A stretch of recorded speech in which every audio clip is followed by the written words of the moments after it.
Ladies and gentlemen, boys and girls, children of all ages, welcome to Pitch Talk.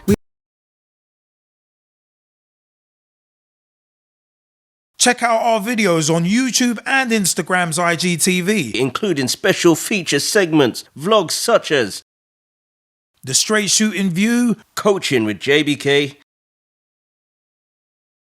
Podomatic, Spotify, and other podcast platforms. Join the Pitch Talk revolution on Twitter, Instagram, and our official website, www.pitch-talk.com. The pitch is where we eat, and the pitch is where we talk.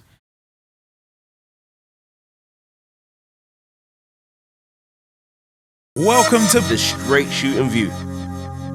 3 lines on the shirt. Let's not get carried away. We beat the Germans at Euro 2020. But let's not get carried away. Shout outs to Kane and Sterling. We finally beat the Germans in a tourney. What is up, people? My name is Straight Shootin LJA and welcome to the Straight Shootin View. As you can see, I'm quite happy right now. Last 16 against Germany, beat them 2-0. As said, shout outs to Harry, Kane and Raheem Sterling, silencing some critics. Some, for me, unwarranted critics. Some people are questioning Sterling's place in the European Championship squad. Some people have been saying that Kane has been poor. Well, to be perfectly honest, Sterling's form for Man City over the last couple of years, he deserves a place in that squad. Deserved. But Harry Kane, as England's most prolific striker, he deserved it as well. He deserves his place. And also, when you starve a striker of service, he's not necessarily going to hurt you.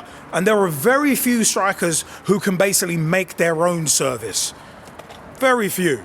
And Kane, to me, is not one of them. He's more of your traditional number 9, your traditional kind of striker / centre forward. So, yeah, it is one of them. But very happy at that 2-0 win. But you know what, yeah? I'm going to come back to that in a bit. Because Magic Monday. God, the European Championships. My last vlog was talking about how boring the groups were because the group stages had no real stakes. But my, as soon as we got to the knockout stages, that picked up and in a big way. I mean, you look at Portugal, bam, out. Spain squeaking through, but 5-3 after extra time. France out. Knocked out by Switzerland on penalties, and it was Kylian Mbappe, legitimately one of the best players in the world right now. He's what, 21, 22 years old. So people saying, oh, he's a choke artist, he's crap. Leave the guy alone. He's won more already than most people could ever dream of. So for him missing a penalty in the last 16 of the Euros for France, well, he's already won the biggest trophy that there is to win anyway. So, sorry, kind of is what it is. But the fact is, he's got just like Trent Alexander-Arnold, you see how quick people are to turn on him and say, oh, you're rubbish, just because of that? You know what? Nah, not for me.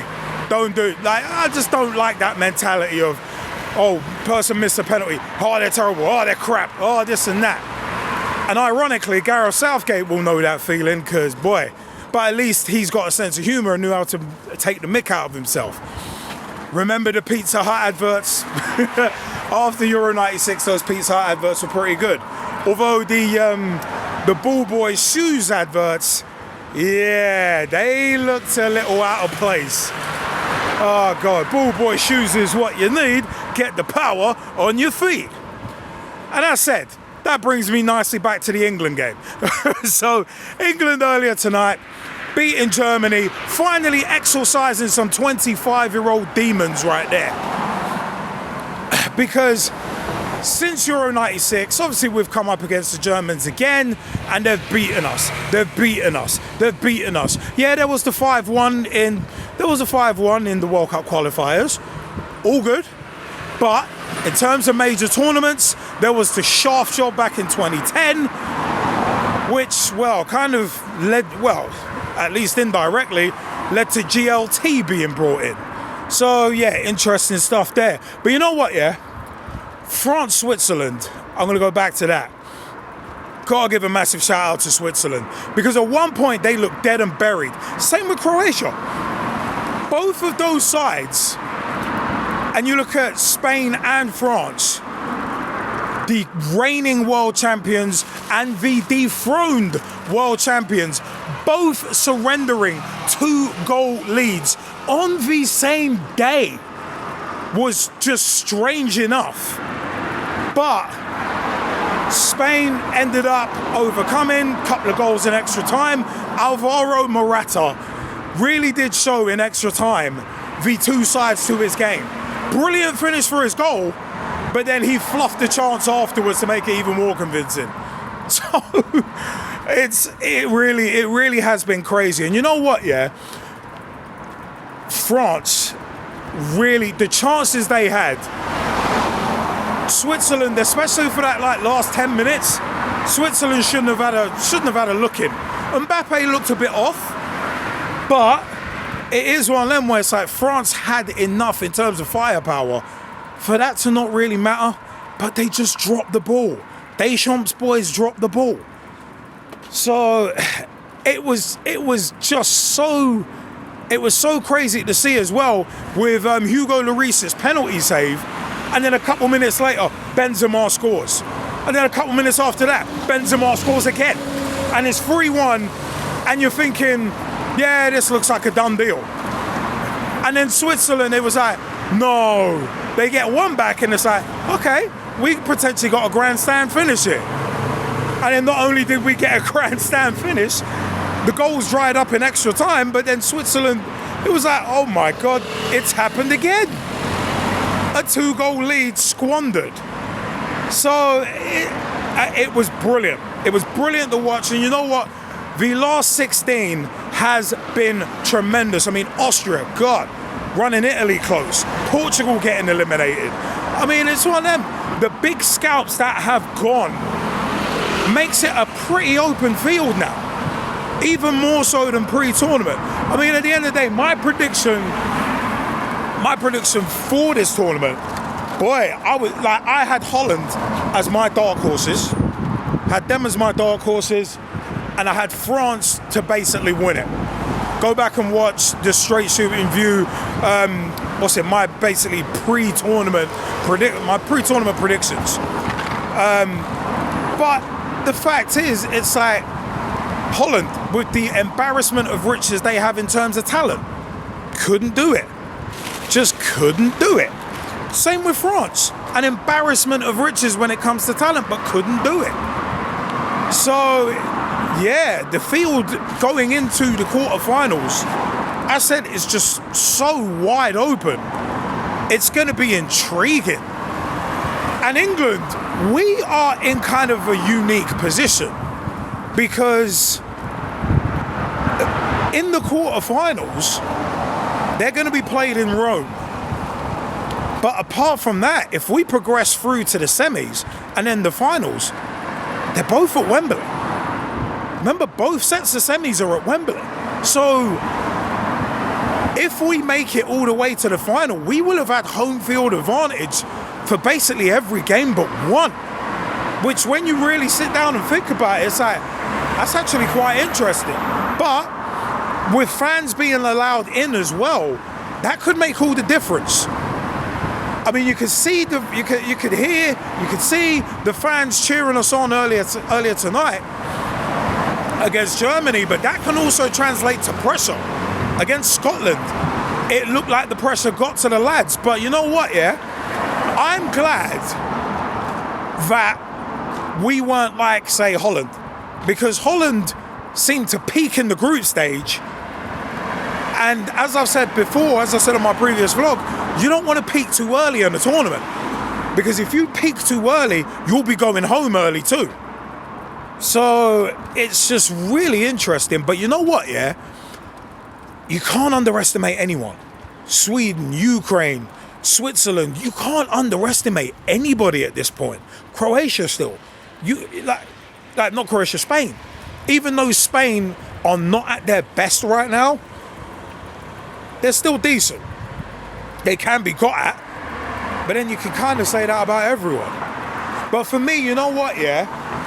Out of those that are left, I kind of think it's hard to look past Italy. Because Italy, I said to a few people actually, Italy for the first time in pretty much living memory for me in terms of watching football. So we're talking 26, almost 27 years. It's the first time where they're in a tournament where they've got no real superstars. I mean, you wouldn't say Insigne, Donnarumma, even as a goalkeeper, Donnarumma, you wouldn't say he's a superstar like Gianluigi Buffon or an Angelo Peruzzi or a Gianluca Pagliuca. I personally wouldn't put Donnarumma in that kind of superstar status, even though he's played for AC Milan.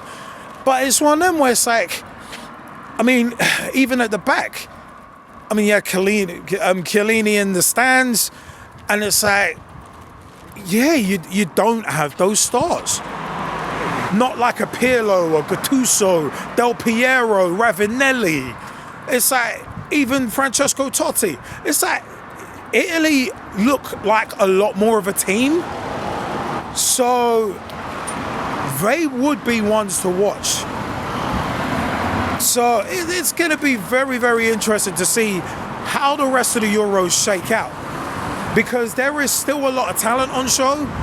And the upsets that have gone on in the round of 16, mate, I mean, this round of 16 has been more entertaining probably than the last 3 European Championships combined already. So it's going to be very, very interesting to see how the quarterfinals, the semi-finals shake out. Because, as I said, the field is wide open. I mean, you've got Spain, Italy, England, I guess, would now move into not necessarily favourites territory, not heavy favourites anyway, but we'd move into territory where there is the potential of something special happening. Maybe getting to a final, maybe. My prediction is still quarters. I'm not changing my prediction. We'll do well. Can't see us winning it. Probably the quarters. But now, we may make the semis. We may make the final. You never know now. Because I said, the field has changed. So, I've enjoyed this. I really have enjoyed this. The European Championships, Euro 2021, it was a damp squib to start with because there were no stakes. There was really nothing on the line. When you've got the top 2 sides plus the 4 best third place sides as well, that's a lot to go through out of 24 teams. So it was one of them where a lot of sides, England, Czech Republic, that was one game, where it's like both sides knew they were through, it's just which position. So it's gotten interesting. The knockouts have hit, and this is how we like it. This is how we like it. Knockouts, left, right, upset here, upset there. Oh, it's gotten good. It's gotten good. I'm enjoying this. Hey, you know what? If you're an England supporter, how far do you think we are going to go? And how far do you think we could go? That's one question I want to know, because the comment section is below. Down where? Down there. Give us a like, give us a subscribe. If you're on YouTube listening to this, remember we are at youtube.com/pitch talk. That's where you can see the videos. Also, you can see them on our website as well, www.pitch-talk.com. That's www.pitch- or hyphen, if you like to say it that way, talk.com. That is our official website. You can pick up our podcast there. Our RSS feed is there as well. Remember, you can catch us on Apple Podcasts, Google Podcasts, Podomatic, Podbean, Also, Spotify, you can catch us on as well. Player FM, if you import our RSS feed, you can find the Straight Shootin View. You can find Coaching with JBK. Keep an eye out for his European Championship vlogs as well. Also, you can find us on Verbal. Big shout outs to Verbal, by the way. VURBL.com. Search Pitch Talk on Verbal as well. We are in so many places. Amazon Music, these are good few places there. So, join the Pitch Talk revolution. I have been Straight Shootin LJA, and for another episode of the Straight Shootin View, as Wembley over yonder horizon comes into view for me, I will see you next time. Thanks for your time, people, and I hope you're enjoying the Euros now that the knockouts have kicked in. Yeah. Join the Pitch Talk revolution. Check out the official Pitch Talk website, www.pitch-talk.com.